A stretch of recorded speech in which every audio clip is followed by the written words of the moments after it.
INFPs are strong leaders. We just don't lead like everyone else does or like most people expect.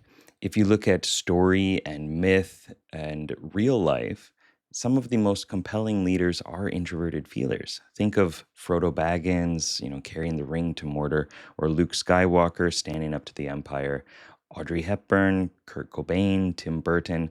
They're all people who have had a tremendous impact on the world and on people's lives. And they're reluctant heroes too. People gather around them and want to support them instead of feeling like they're forced to support them. So in this video, we're going to look at how INFPs can lead effectively without shrinking or forcing some different personality type that isn't your own. An INFP asked me a great multi-layered question about this, and it was, what does a strong INFP leader look like? How do you assert? How do you kill passive-aggressive behavior?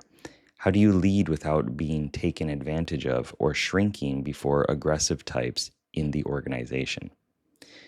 So to answer this, we first have to ask, is asserting in the traditional sense actually what we want?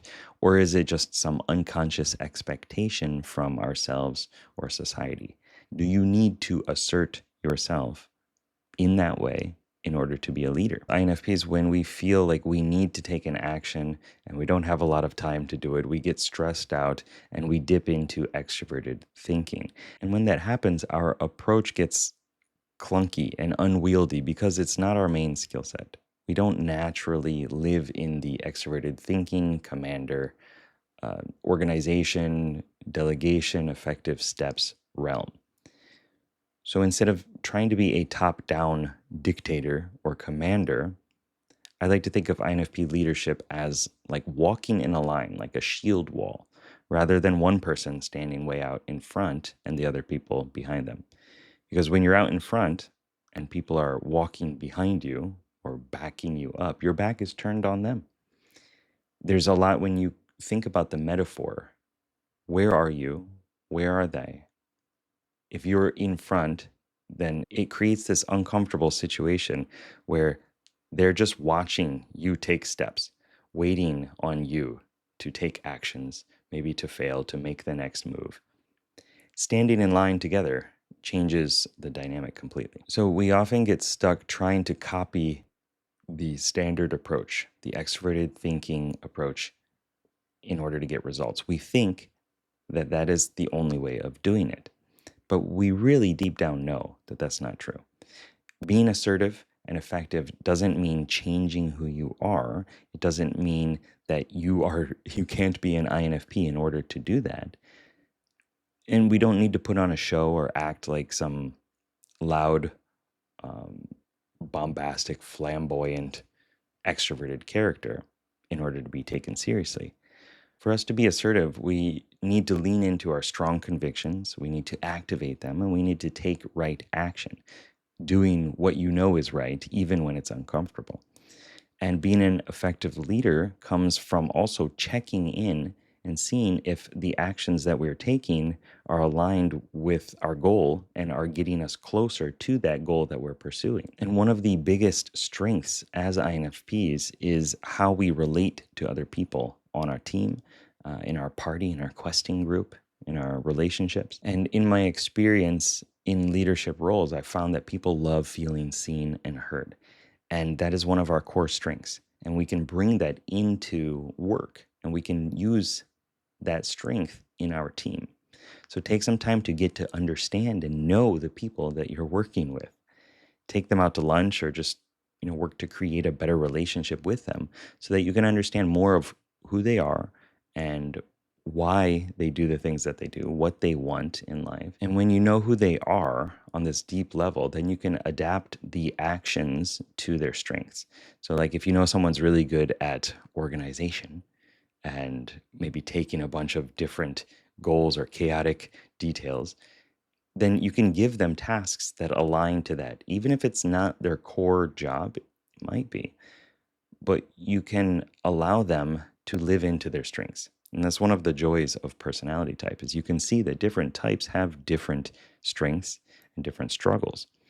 And INFPs are the most reported personality type for researching personality type.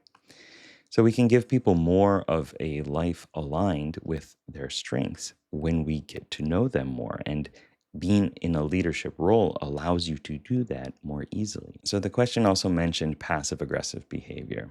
And when passive aggressive behavior shows up on a team, we need to look at where it's actually coming from. So sometimes it comes from us. When we get stressed out, we lose that soul, introverted feeling, empathic access, and we start to kind of misuse extroverted thinking. This happens when we get stressed out. We think, well, I can't be this nice, soft healer anymore. I need to take clear actions. I need to charge. I need to make an impact in some big way. And so we double down on extroverted thinking, expecting that that is going to solve all the things for us, not consciously, unconsciously. And other times that passive aggressive behavior comes from other team members who are maybe feeling unheard or disconnected. There's always some positive intention underneath everyone's actions. If you take that mindset on and you bring it forward into your daily actions, you will be able to find more positive ways of interacting with other people. So don't focus on blunt force and extroverted thinking. Again, lean into your strengths. Use introverted feeling combined with extroverted intuition and ask yourself, why are they being passive aggressive? What's going on their side? What are the motivations, the intentions, the uh, emotional situation that they're in right now? And when you address what's going on underneath, whether it's explicitly or covertly, they actually want to be on your side and be with you more. They'll feel better being around you, and so likely they'll gravitate towards you more. So how do you lead without being taken advantage of or shrinking before other aggressive types? So people who stand out in an organization are likely going to get more attention, whether it's good attention or bad attention. Aggressive types often rely on being loud and extroverted and likely extroverted thinking, especially in an organization, because their skill set is tailored to advancement, to progress, to achievement. But that doesn't mean that we can't handle it. It just means that we need to think of a different angle. And again, extroverted intuition is our source of that. Extroverted intuition is about ideation and brainstorming, new possibilities, new opportunities. So using those new ideas, we might think that, well, maybe we need to make a more direct connection with the boss, or we need a clear way of showing your proof of work and progress. And it's not boasting about it, but you should be able to show that these are the things that you're doing. This is the impact that it's making. This is how you can measure it.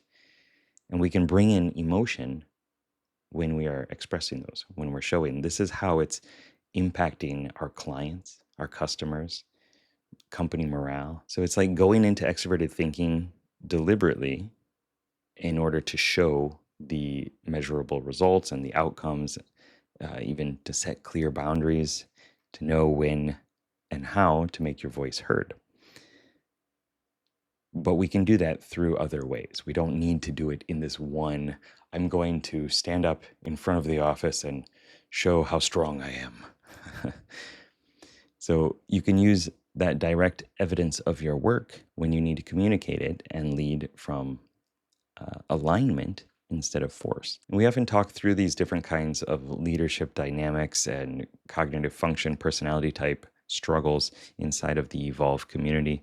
It's all about finding practical ways to use your personality type, to use your skill set, instead of trying to force yourself to align to a different character class. So if you want a deeper dive into this type of discussion, then join a bunch of other INFPs and type geeks in Evolve, evolve.geekpsychology.com, or in the description below. So next time that you feel that you need to assert yourself in some stressful situation, just take a moment, pause, and run this little check. So ask yourself, am I trying to force an outcome, or am I trying to understand what's going on their side? I know when we get stressed out, we go into extroverted thinking and we think that we have to force it. And that is apart from our strengths. Now, we can use it, but we don't need to force it. If you're forcing it, then take a step back, check motivations, check your motivation, check theirs, and look at what's the actual proof of what's going on. And then you can use that to take more aligned and impactful actions. So go ahead and drop a comment down below. What's the biggest challenge that you face when leading or dealing with aggressive types at work? And if you want to know more about being an INFP, you can check out these videos over here. Good luck, have fun. Peace.